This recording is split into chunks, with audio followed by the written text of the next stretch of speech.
commence les news de ce soir avec l'inauguration du stade Debempe. 250 bénévoles mobilisés.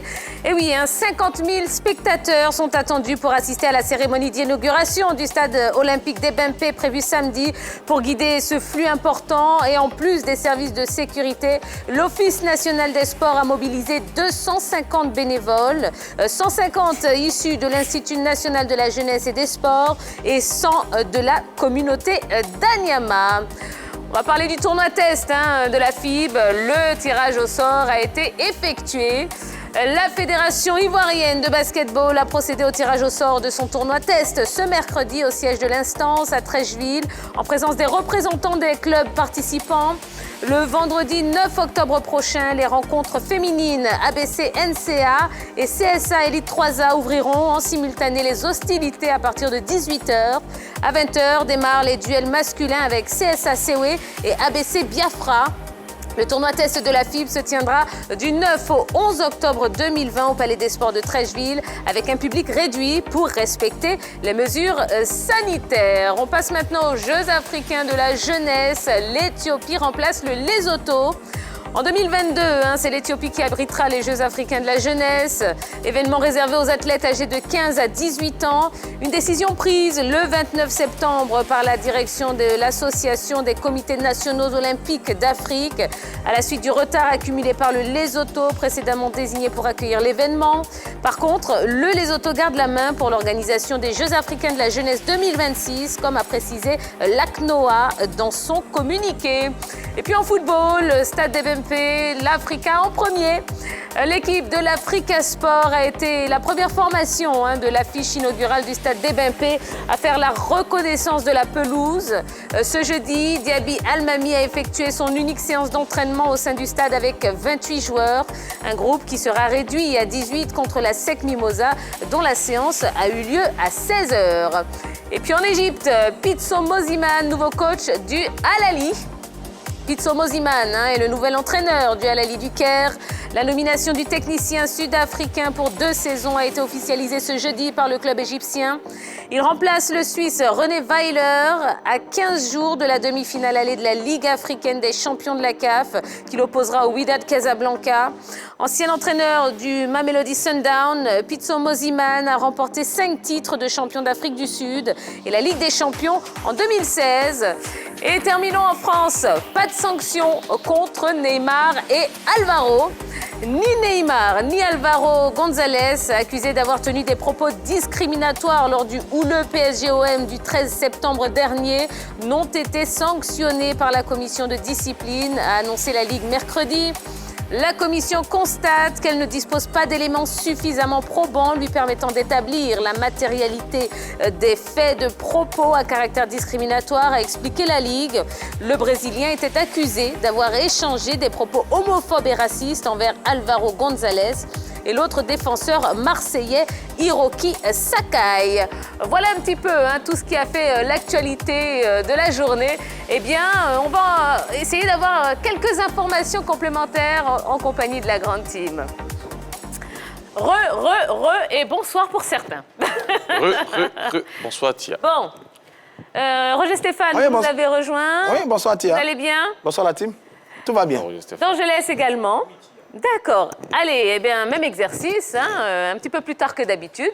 Mais on ne change pas les bonnes habitudes, justement. Alors, d'Angelès, qu'est-ce que vous retenez de l'actualité sportive du jour? On va parler de l'inauguration du stade Debempe. 250 bénévoles mobilisés. Oui, les petits plats sont mis dans les grands pour la réussite de la cérémonie d'inauguration du stade Debempe. À cet effet, 50 000 personnes sont attendues pour assister au derby ASEC Africa ainsi qu'à la course d'exhibition. Dans le souci d'assurer la sécurité de tous et un service de qualité, le ministère des Sports compte mobiliser naturellement un important dispositif sécuritaire, mais aussi, oui, il faut bien noter 250 bénévoles, dont 150 issus de l'INJS et 100 issus de la communauté d'Anyama pour gérer le flux important de personnes qui seront là tout simplement au stade et pour prendre part à ce qui va se passer ce samedi. Ouais, tout à l'heure, le ministre est avec nous, ça sera magnifique. Venez. C'est ça. Et puis, le ministre nous a vraiment assuré qu'il y aurait une ambiance extraordinaire. Donc, une fois de plus, on invite la population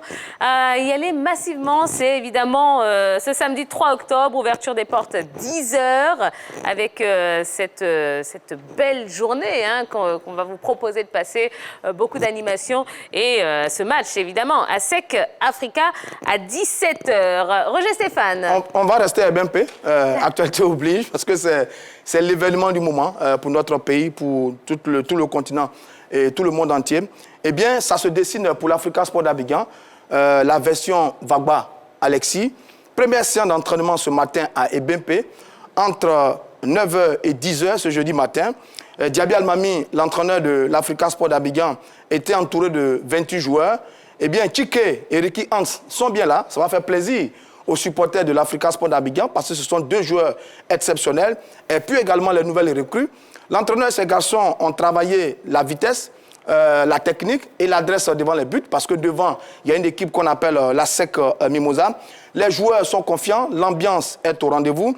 Ce match, nous a confié Diaby Almami, n'est pas un match de gala, c'est bien un derby. Un ASEC Africa reste un derby, quel que soit le contexte.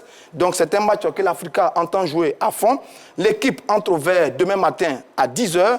La dernière séance d'entraînement est prévue demain à 17h du côté du complexe sportif d'Abobo. Eh bien, c'est une équipe de l'Africa qui est gonflée à bloc et qui a envie de réussir ce match-là face au grand rival qui est l'ASEC Mimosa, qui lui s'est entraîné cet après-midi sur le coup de 17h, toujours du côté de BMP. Eh bien, ça montre bien que tous les schémas se mettent progressivement en place par rapport à ce match de gala lié donc à l'inauguration historique de ce monument offert à notre pays. Eh bien, rendez-vous donc samedi après-midi, 17h, et BMP pour ce match ASEC Africa. L'Africa se prépare très bien pour jouer ce match face à l'ASEC Mimosa. Allez, on quitte le stade des BMP un petit peu et on va en Égypte, n'est-ce pas, Henri Jo? On va en Égypte avec un Sud-Africain. Il s'agit de Pitso Mosimane qui devient l'entraîneur de l'équipe de Al Ahly. Au début, c'était le nom de Luciano Spalletti, l'Italien, ancien de la Roma, qui avait circulé pour succéder au Belge qui est parti. Finalement, c'est le Sud-Africain Pitso Mosimane qui va diriger le banc du club de Al Ahly pour 2 ans. Il faut savoir qu'en dehors des Égyptiens, il n'y a que seul ce Sud-Africain-là, comme Africain, qui va diriger l'équipe Kairat. C'est une grosse surprise. Et puis, lui qui a déjà dirigé l'équipe sud-africaine, il doit vite prendre ses marques du côté de Al Ahly, puisqu'il y a une demi-finale à préparer, une demi-finale au niveau de la Ligue des Champions pour le club de Al Ahly qui arrive bientôt. Donc, rapidement, il doit prendre ses marques du côté de Al Ahly pour permettre à cette équipe, pourquoi pas, de remporter une autre victoire en Ligue des Champions. D'accord, juste pour vous corriger, c'est le Suisse qui est parti. Le Suisse plutôt, voilà. Exactement. Mais bon. René Weiler. Exactement. Allez, on termine avec vous, mon cher Jean-Philippe.